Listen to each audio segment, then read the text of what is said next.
जहाँ तक फॉगिंग की बात है, ये परसों लॉन्च करी है कमिश्नर एंड जेएमसी हैं, उन्होंने लॉन्च करी त्रिकुटा नगर से, और हम एक क्लस्टर बेस्ड कर रहे हैं। हम डेली बेस पर हमारे पास एक पोर्टल होता है, HIP का पोर्टल होता है, जिससे हम एक क्लस्टर आइडेंटिफाई करते हैं। हम डेली बेसिस पर वो अपडेट करते हैं, जहाँ पर भी क्लस्टर बनता है वहाँ पर हम फॉगिंग करते हैं। परसों हमारी तरफ से फॉगिंग एक तो त्रिकुटा नगर में हुई, और इसके अलावा हमारी परसों मुट्ठी और विनायक नगर में फॉगिंग हुई। तो आज हमारी टीमें जा रही हैं, ये रूपनगर जा रही हैं और बंतलाब जा रही हैं, वहाँ पर फॉगिंग करेंगे। और डेली जहाँ पर भी हमें अपडेट पोर्टल से पता चले कि जहाँ पर भी क्लस्टर बनेगा, तो वहाँ पर हमारी टीमें जाके फॉगिंग कराएंगी।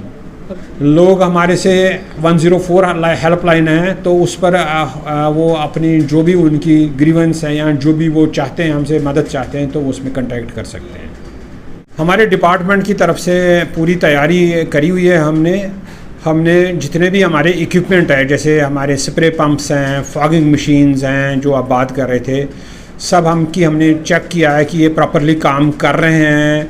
और जो हमारे पास इंसेक्टिसाइड्स है, जो मच्छरों के लिए हैं, मच्छरों को मारने के लिए है, और ड्रग्स वगैरह जो है पेशेंट्स के लिए, वो सारी हमारे पास एडिकेट स्टॉक है। इस वक्त अस्पतालों में हमने बेड डिजिग्नेट करे हैं, डेंगू के लिए वार्ड्स डिजिग्नेट करे हैं, जहाँ पर अगर डेंगू का पेशेंट है जिसको हम एडमिट कर सकते हैं, अलग से रख सकते हैं। और हमारे वर्कर है वो 15 दिन में एक बार जाते हैं, लोगों के घरों में जाते हैं, वहाँ पर लोगों को एक तो एजुकेशन देते हैं डेंगू के बारे में, और इसके अलावा कंटेनर चेक करते हैं, भाई कहीं स्टैगनेंट कंटेनर तो नहीं है जिसमें पानी जमा है, जिसमें लार्वा बना हो।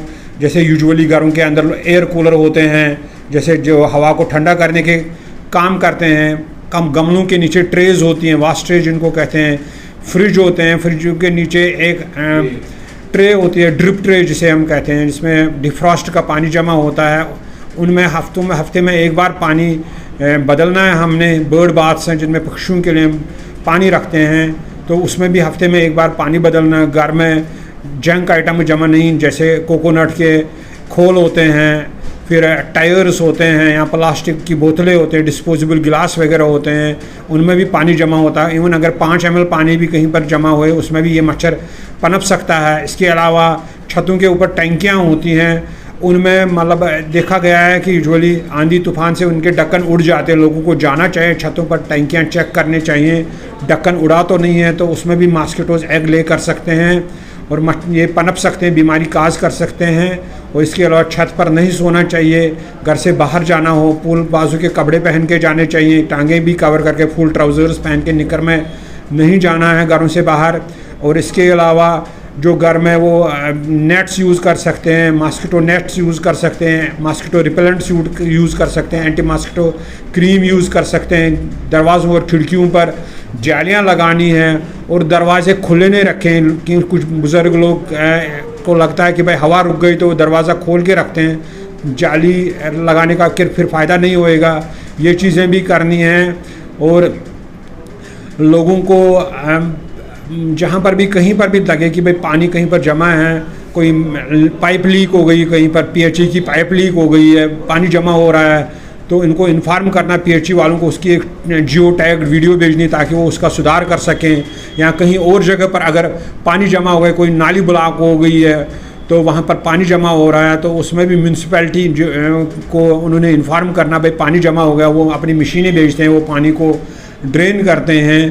तो ये भी हमारे डिपार्टमेंट की तरफ से तैयारी है। और टेस्ट अब हम ब्लॉक लेवल पर लेके गए हैं। पहले जो होता खाली डिस्ट्रिक्ट हेडक्वार्टर पर टेस्ट होता, अब हम ब्लॉक लेवल पर टेस्ट लेके गए हैं। तो ब्लॉक लेवल पर लोगों को डिस्ट्रिक्ट हेडक्वार्टर पर नहीं आना पड़ता, उनको टाइम नहीं वेस्ट होता, उनका मनी वेस्ट नहीं होता, उनको रिज़ल्ट व्हाट्सएप के थ्रू उसी दिन आता है। और पेशेंट को अर्ली डायग्नोसिस होता, बिकॉज लेट डायग्नोसिस अगर ज़्यादा हुए तो उसमें डेथ के चांसेस भी बढ़ सकते हैं।